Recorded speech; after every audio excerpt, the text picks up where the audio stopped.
wabarakatuh. Alhamdulillah, puji syukur pertama-tama panjatkan kehadirat Allah Subhanahu wa taala, di mana pada saat ini kita bisa bersama-sama untuk menyaksikan sebuah pagelaran virtual, yaitu konser Samba Sunda.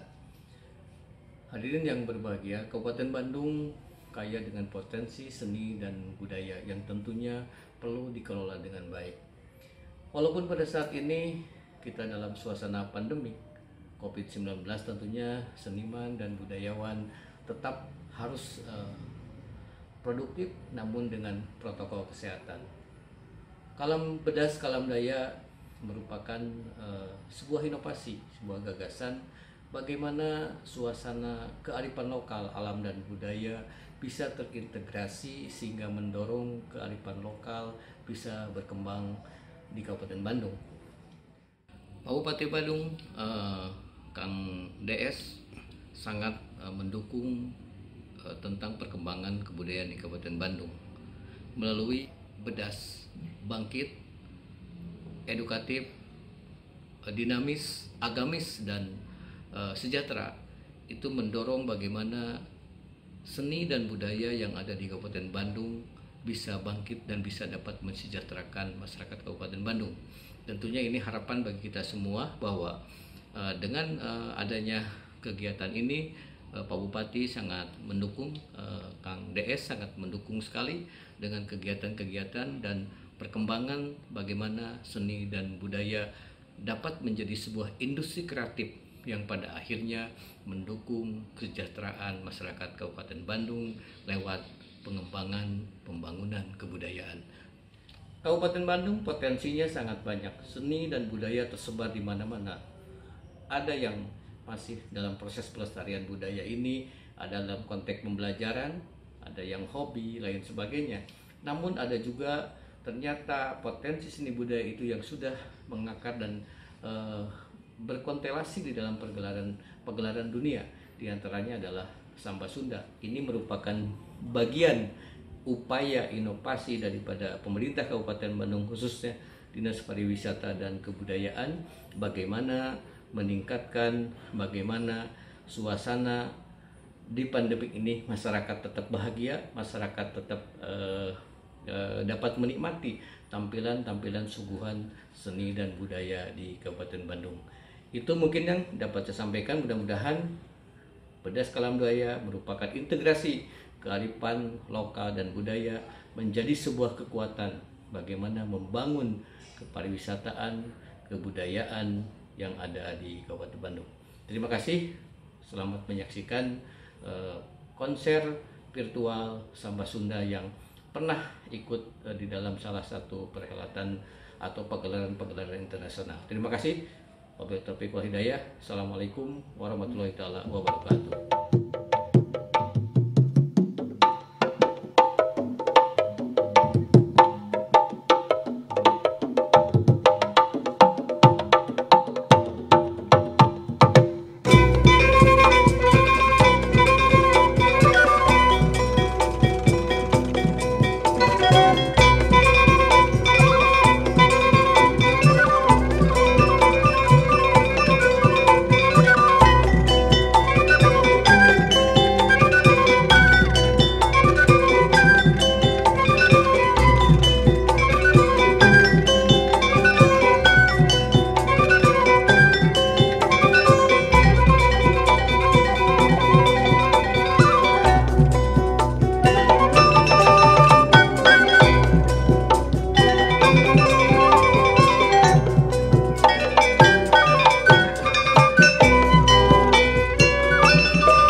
Halo pemirsa, Anda sedang menyaksikan konser virtual Samba Sunda dengan tema Bedas Kalam Daya atau bangkit, edukatif, dinamis, agamis, sejahtera, kearifan lokal, alam dan budaya. Nah, hafal kan aku ya. Nah, tadi kita sudah dengarkan lagu Bubuka dari Samba Sunda.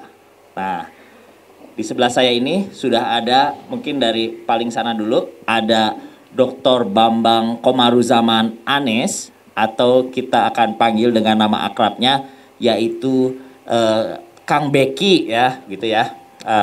Dia adalah dosen di Universitas Islam Negeri Gunung Jati dan juga pimpinan dari Madrasah Rumi.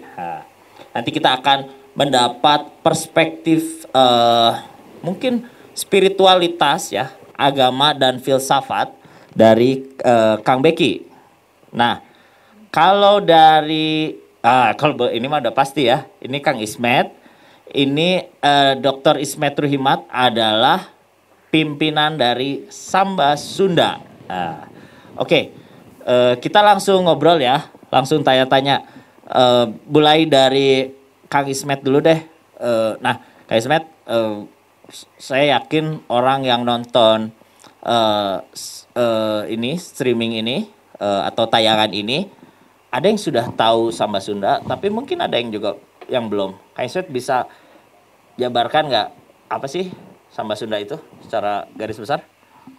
Terima kasih Kang Sarip. Ya, secara garis besar ya, tentu Samba Sunda itu adalah sebuah representasi dari kelompok musik yang berasal dari Jawa Barat. Oke. Kata samba sendiri juga sering orang mempersepsikan dengan sesuatu atau gaya musik yang datangnya dari Latin ya. Iya, Brazil. Brazil Ya. Dan itu tidak dipungkiri, memang hampir semua yang belum mengenal, tapi sebetulnya kita ngambil dari DNA-nya tradisi kita. Saya dulu belajar tari topeng. Ada tokoh yang paling saya sukai itu namanya itu Topeng Samba. Nah, jadi dan itu nama Samba Sunda itu sebetulnya pada awalnya bukan sebagai sebuah grup, tapi lagu saya. Jadi sebelum menjadi nama jadi kelompok musik, saya bikin lagu itu dulu gitu ya. Nah, setelah itu kami memang waktu itu nggak punya nama grup ya. Masih semrawutan, akhirnya nama judul lagu itu saya angkat ke jadi nama kelompok ya. Iya. Oke. Sebenarnya kan kalau dengerin musik itu kan sebenarnya orang kadang nggak perlu mikir ini alirannya apa, genre-nya apa. Tapi kalau bagi Kang Ismet, apa sebenarnya genre-nya Samba Sunda itu? Sebetulnya ada beberapa ya, genre-nya memang saya melihat DNA-nya tradisional. DNA-nya tradisional. Terus saya angkat ke dalam fenomena world music. Jadi ya peluang itulah yang kami coba raih waktu tahun 90-an ya. Karena memang waktu itu di Jawa Barat, bahkan di Indonesia sekali, world music itu belum begitu masif atau belum begitu banyak dikenal ya. Jadi kita masuk pada wilayah itu bukan secara kebetulan, karena memang saya ingin melihat peluang di sana. Karena waktu itu karakteristik musik yang kami buat itu memang agak sedikit sulit disosialisasikan gitu. Oke. Jadi jadi kita ketika ada peluang untuk bisa di luar ya, saya pakai kendaraan itu untuk bisa ke wilayah yang lebih luas gitu langsung. Oke. Tahun 90-an itu world music lagi cukup diminati gitu kira-kira. Iya, tapi bukan tidak diminati di Indonesia. Mungkin di Indonesia masih kurang banyak orang yang mengetahui itu saja sebetulnya. Oke. Ya berarti pemirsa udah dengar ya bahwa gennya Samba Sunda itu tetap tradisi ya, karena saya kira ini juga berangkat dari latar belakang Kang Ismet selaku pengajar karawitan Ya, waktu itu saya mengajar di Karawitan. Ya, jadi memang Kang Ismet juga latar belakang musik tradisinya juga kuat, sehingga mungkin ada bedanya ya. Yang gennya tradisi, lalu kemudian mengembangkan pada musik-musik yang lebih katakanlah universal begitu, dengan yang basisnya misalnya musik barat gitu, atau musik populer kemudian memasukkan unsur tradisi, itu ada perbedaan nggak menurut Kang Ismet?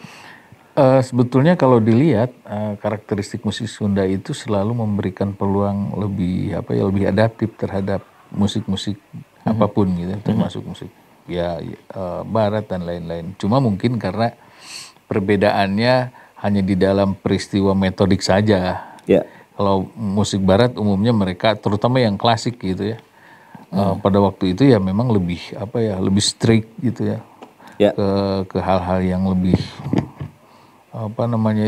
perfeksionis ya, entah itu di sistem penotasian, cara bermain dan lain-lain. Kalau dalam tradisi Sunda kan karena memang dasarnya folklore dan dasarnya memang tidak memiliki peluang-peluang untuk bisa didetailkan secara ini, karena memang itu menjadi sesuatu hal yang bagi saya sebetulnya itu menjadi dinamika tersendiri. Nah, ketika banyak peluang orang lain berpikir tentang membaratkan dalam tanda kutip Karawitan, mereka sendiri juga sering kerepotan juga gitu. Iya ya, menarik ya unsur latar belakang ini. Oke, aku mau tanya ke Kang Beki. Kang Beki, ini kan kita konser musik di tengah suasana alam begitu ya, dan juga latar belakang tempat ini juga punya unsur kearifan lokal begitu ya. Nah, bagaimana Kang Beki bisa melihat relasinya? Tapi mungkin dari kesan aja dulu ya. Bagaimana sih Kang Beki melihat ada konser musik di tengah alam begini? Apakah semacam memberikan nuansa baru, atau bisa punya makna yang lebih mendalam gitu ya? Bagaimana Kang Beki melihatnya? Tradisi Sunda saya kira terkait dengan alam. Musik itu saya kemarin ketemu sama teman-teman yang main karinding misalnya, itu terkait dengan alam. Bisa perpanjangan dari alam, bisa juga usaha untuk menyatu dengan alam. Tarawangsa misalnya, ada ketemu seniman Tarawangsa, kemudian dia bilang, terus saya nanya kapan Anda bisa main Tarawangsa yang tradisional. Kami main kemarin seharian karena kami pingin mengusir pandemi. Atau kami main kemarin karena kami ingin mengundang hujan. Jadi di tradisi Sunda saya kira musik itu selalu terkait dengan alam. Manusia, alam, kemudian tengahnya itu kesenian. Jadi apa yang kita lihat sekarang, musik di tengah alam sebenarnya mengembalikan kembali kesenian pada alam yang mungkin semakin hari semakin hilang ketika musik tidak ke alam tapi pada tepuk tangan orang misalnya. Gitu. Seni tradisi saya kira itu pada awalnya itu saya bisa dikoreksi sama Kang Ismet, tapi saya ngelihatnya itu. Jadi tepuk tangan itu tidak harus selalu tepuk tangan manusia gitu ya? Nggak tahu, tapi kalau di Sunda saya kira alam itu menjadi salah satu tujuan. Ya, salah satu audiens gitu. Atau bukan audiens ya, kalau audiens kan kayak terpisah ya. Tapi lebih interaktif mungkin ya, lebih saling memberikan dampak begitu. Musik itu dialamatkan kepada alam. Dengan begitu orang jadi manusia tradisi Sunda itu menjadi semakin genap dia bertemu dengan alam. Oke, oke. Tahan dulu Kang Beki, nanti kita bisa ngobrol lebih mendalam. Kang Ismet, kita akan lanjut menyaksikan penampilan Samba Sunda. Ini lagu berikutnya apa nih? Ini saya lagunya tuh Jemplang dan Goyang Karawang. Oh, oke. Oke, kita akan menyaksikan dua lagu dari Samba Sunda. Selamat menyaksikan.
Geus capetan geus ngobepan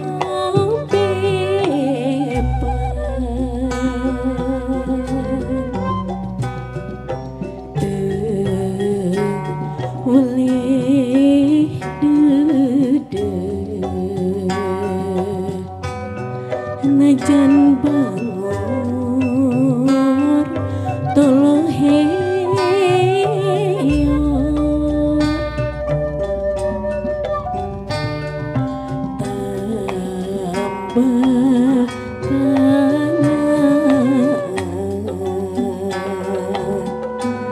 sering kaksa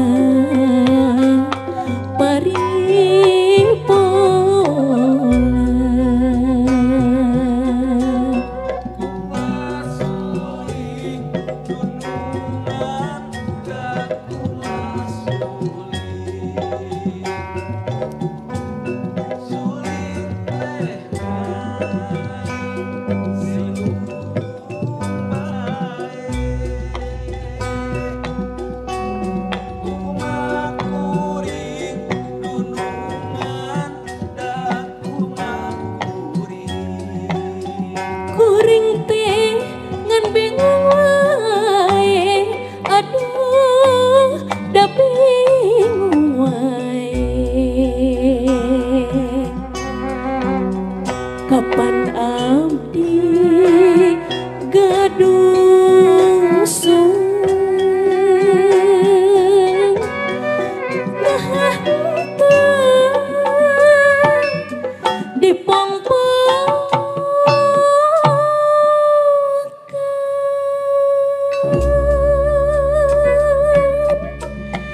kapan abdi gerbalung nah teu da dilokan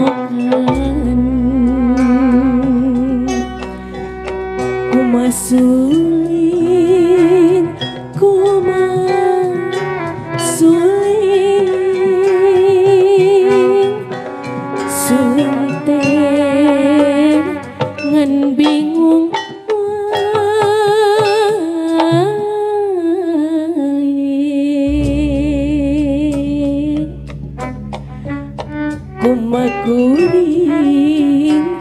Kumaha kuring kuring teh ngan da bingung wae.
Ya pemirsa, tadi keren banget kita sudah menyaksikan dua lagu berjudul Jemplang dan Goyang Karawang. Komposernya itu Kang Ismet. Kalau sebetulnya saya lebih untuk dua lagu itu saya lebih mengaranjir saja karena itu memang lagu yang buhun ya, lagu tradisi. Jadi yang satu itu Jemplang itu dia diambil idenya dari Tembang Sunda Cianjuran. Yang dua itu lagunya sebetulnya lagu dolanan tapi peluang beradaptasi dan eksplorasi di dalam lagu itu dinamis sekali gitu ya.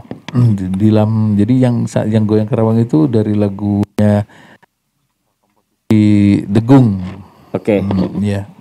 Jadi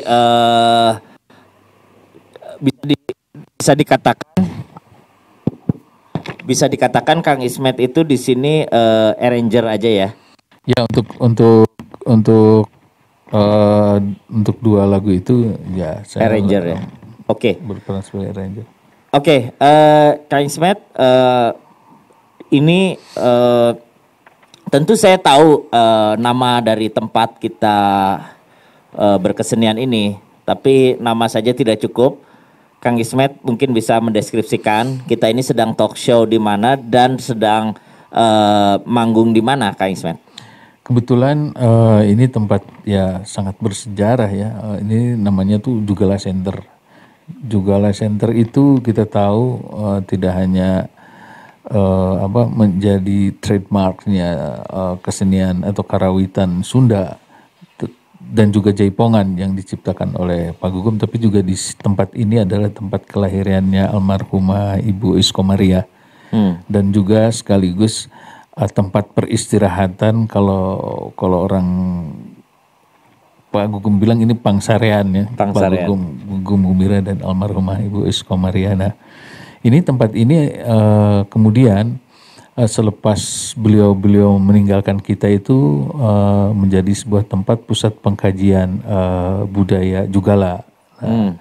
Jadi aktivitas di sini akan dikembangkan tidak hanya menyangkut persoalan-persoalan berkesenian saja, tapi produk dan aktivitas budaya nanti ke depannya akan dikembangkan melalui jejaring yang ada di wilayah Kabupaten Bandung sebetulnya gitu. Oke, jadi ini semacam diproyeksikan untuk jadi pusat kebudayaan bagi Kabupaten Bandung, tapi juga mungkin bisa diharapkan. Betul. Oke. Cek. Oke. Sekarang kita ke Kang Beki. Kang Beki, tadi kita sudah mendengarkan dua lagu yaitu Jemplang dan Goyang Karawang. Kalau tadi kita ngomongin kaitan antara musik dengan tema hari ini tentang alam. Nah, sekarang mungkin Kang Beki bisa punya kesan terhadap musiknya Samba Sunda, apa saja yang ditangkap oleh Kang Beki dalam pengalaman Kang Beki dan apa yang bisa dirasakan? Persis yang tadi dikemukakan oleh Kang Ismet bahwa tradisi itu adaptif. Adaptivitas musik Sunda kelihatan sekali pada Samba Sunda yang tadi. Yang kedua dinamis saya kira ya. Dinamis kedinamisan musik Sunda itu pernah membuat iri Sultan Hamengkubuwono IX saya kira di tahun 70-an. Di tahun 70-an itu dia pernah ngumpulin seniman, kemudian dia bilang tirulah seniman Jawa Barat itu, buatlah musik itu dinamis, membuat orang bisa bangkit, bisa menari, karena itu yang dibutuhkan. Dan itu ketemu lagi pada musik Samba Sunda, dinamis itu kita bisa rasakan, tetapi lebih meriah saya kira. Yeah. Tingkah meningkah antara satu alat musik dengan musik yang lain membuat kedinamisan masa lalu yang dulu pernah membuat iri Hamengkubuwono IX bercampur dengan sesuatu yang bisa dinikmati oleh teman-teman masa kini. Oke.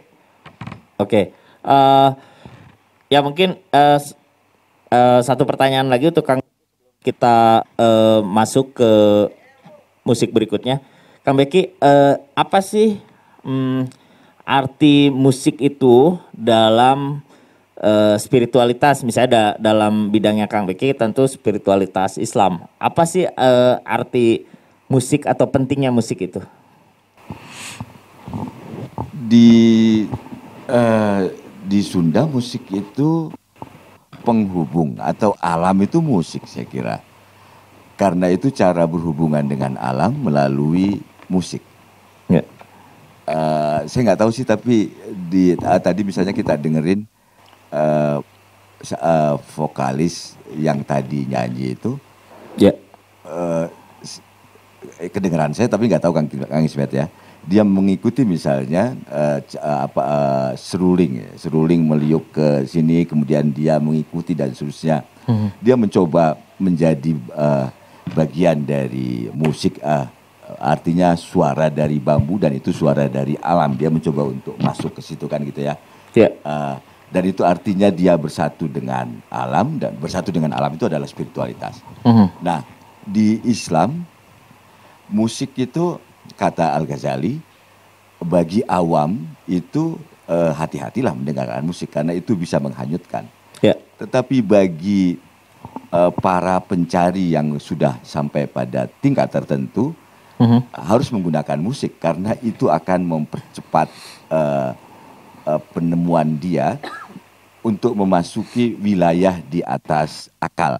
Oke. Jadi ada indrawi, kemudian ada akal. Nah, akal mentok masuk ke wilayah yang spiritual. Nah, untuk bisa membuat dari akal masuk ke wilayah spiritual itu, kata Al-Ghazali, musik digunakan. Oke. Gitu. Jadi sangat penting sebenarnya dalam spiritualitas Islam. Ya. Soalnya pada orang lebih mengeksplor Al-Ghazali pada pelarangannya, padahal pelarangan itu dengan syarat. Ya. Musik bisa loh membuat kita ngaco, tidak tentu arah pada orang yang tidak melakukan perjalanan. Tapi saya kira seniman misalnya atau teman-teman di Sunda, karena hidup dengan tradisi, dan tradisi itu pasti mensyaratkan orang melakukan perjalanan, Ya. itu membutuhkan musik untuk bisa dia naik dari satu tahap ke tahap tahap-tahap spiritualitas itu. Ya, oke. Berarti musik dalam kadar tertentu atau bagi orang tertentu itu bisa menghanyutkan atau membuat dia lupa akan Tuhan, kira-kira begitu ya. Ya, akan dalam Tuhan, kadar akan tertentu hidup ya. Dan seterusnya. Ya, tapi pada orang-orang yang mencari, pada orang-orang yang kemudian rindu akan spiritualitas, dia sudah memikirkan, sudah merenungkan, musik bisa membantu untuk sampai gitu ya. Yap. Oke, kita akan masuki lagu berikutnya. Kang Ismet, apa nih kira-kira yang mau dibawain Samba Sunda? Itu ada dua lagu, namanya tuh Munding dan Harapan. Munding dan Harapan. Oke, pemirsa sekalian, kita akan dengarkan Munding dan Harapan. Selamat menyaksikan.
Ya pemirsa, kita sudah menyaksikan tadi dua lagu berjudul Munding sama Harapan. Iya. Ya, kita ketemu lagi di konser virtual Samba Sunda dengan tema Bedas Kalam Daya.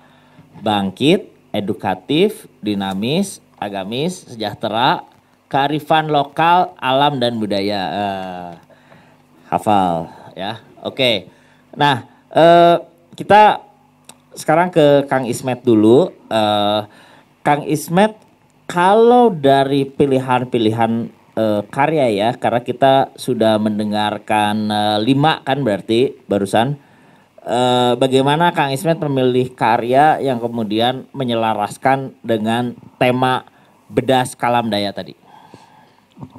Ya, sebetulnya dari awal juga musik Sunda seperti yang tadi dikatakan juga sama Kang Baki itu memang lebih memiliki dinamika yang sudah bersenyawa dengan alam. Misalkan kenapa tiba-tiba saya terinspirasi oleh lagu Munding misalkan gitu ya.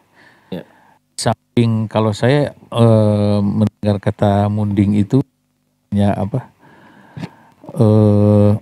berhubungan dengan hewan, karena hewan itu memiliki makna yang yang kuat juga dengan lingkungan alam, dengan kehidupan masyarakatnya. Saya melihat bahwa konsistensi hewan tersebut iramanya itu sangat dinamis gitu ya, bekerja sampai pecat sawah misalkan seperti itu.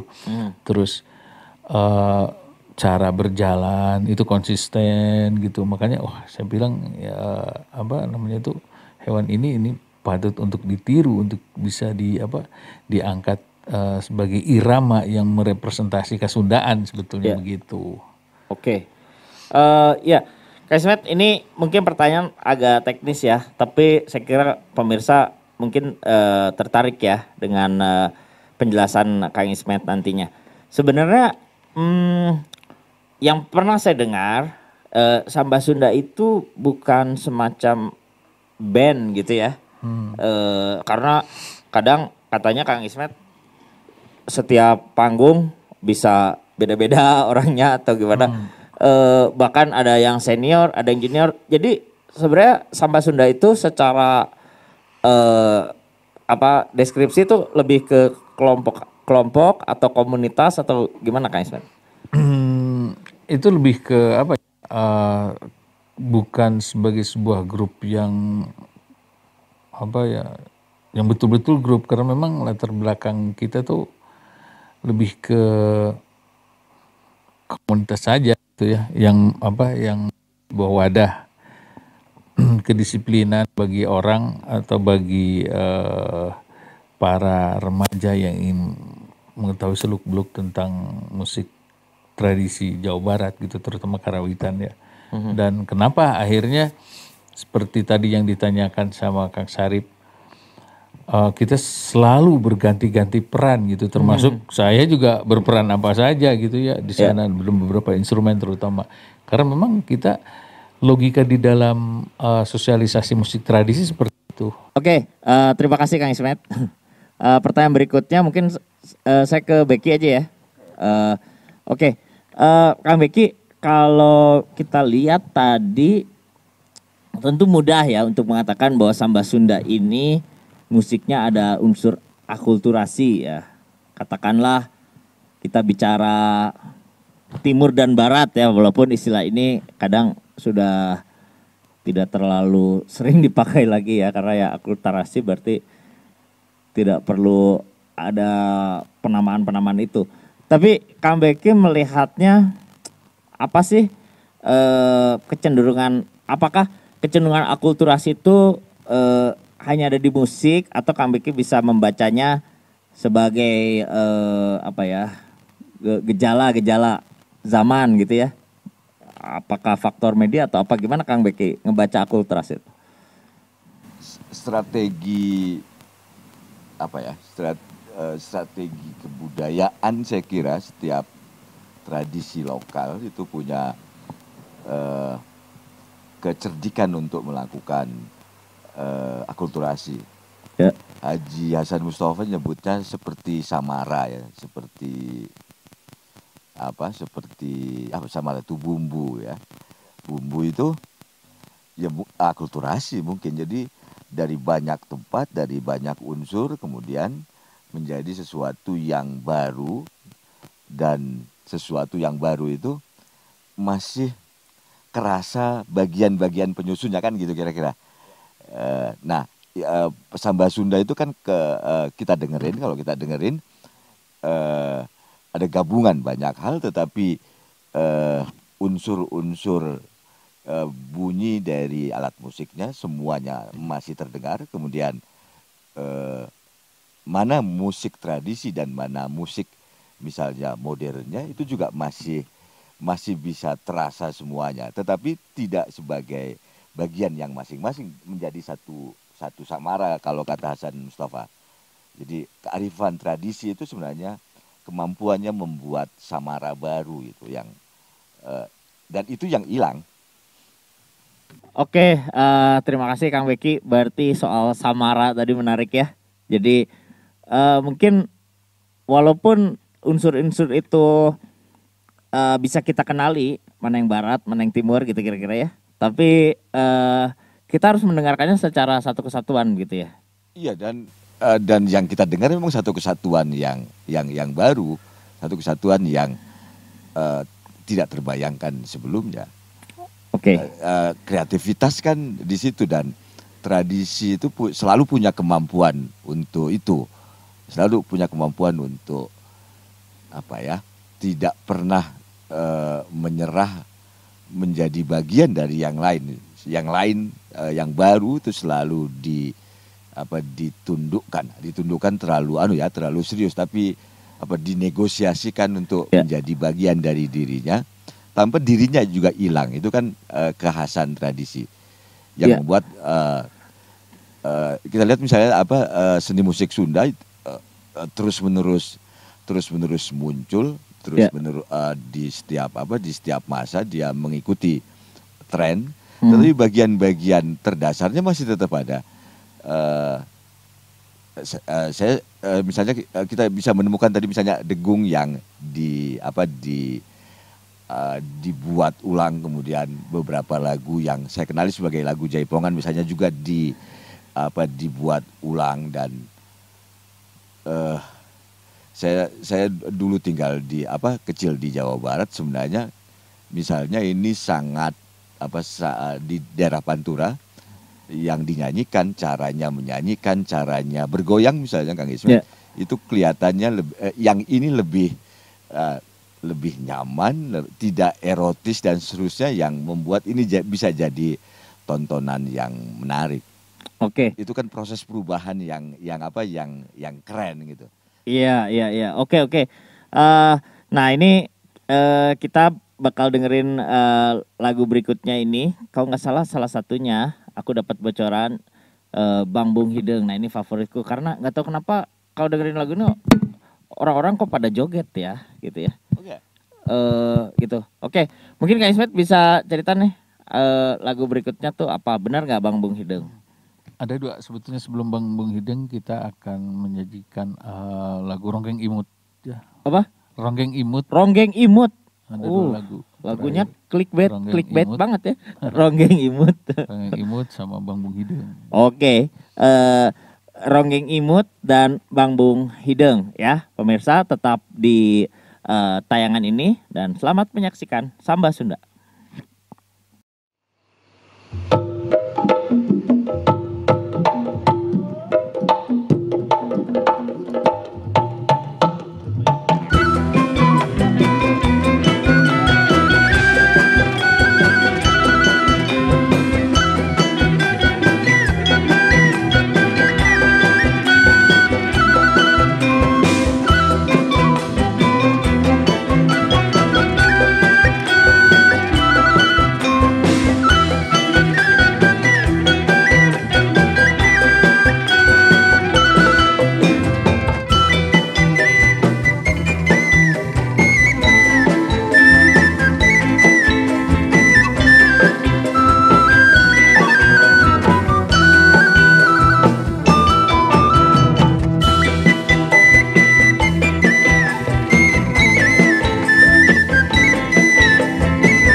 Oke, baik Kang Ismet, mungkin sebagai penutup nih,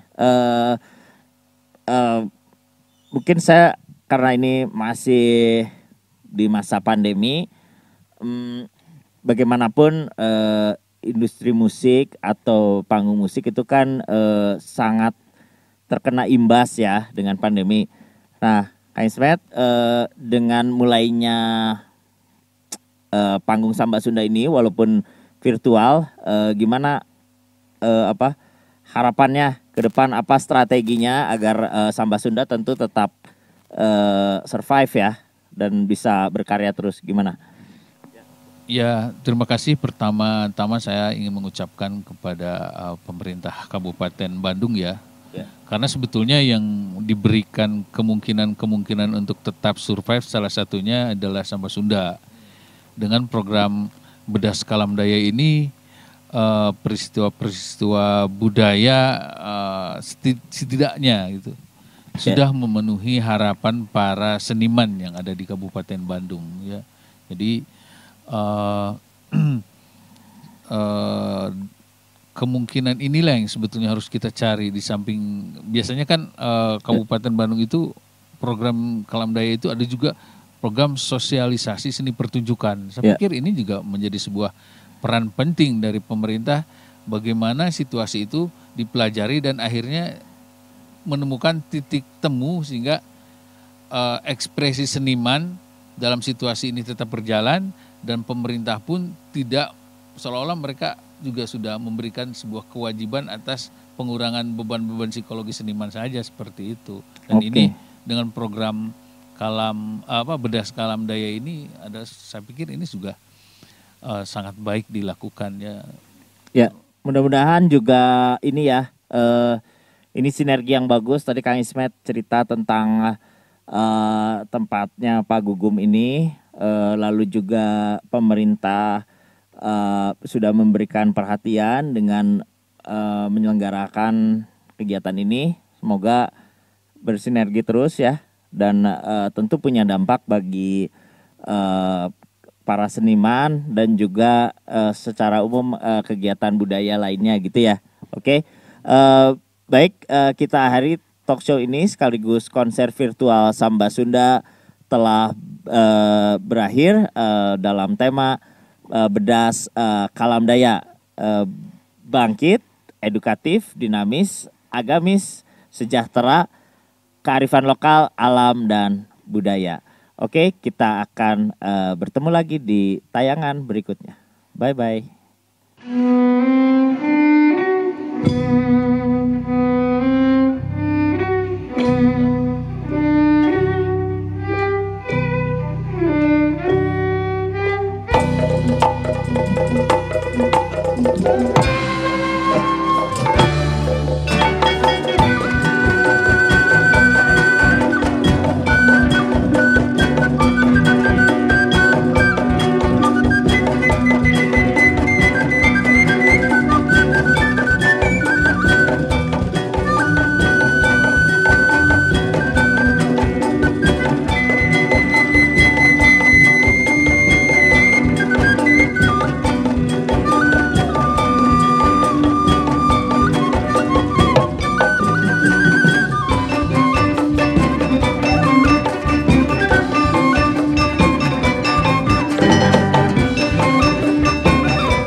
jonggek tiup asa tigo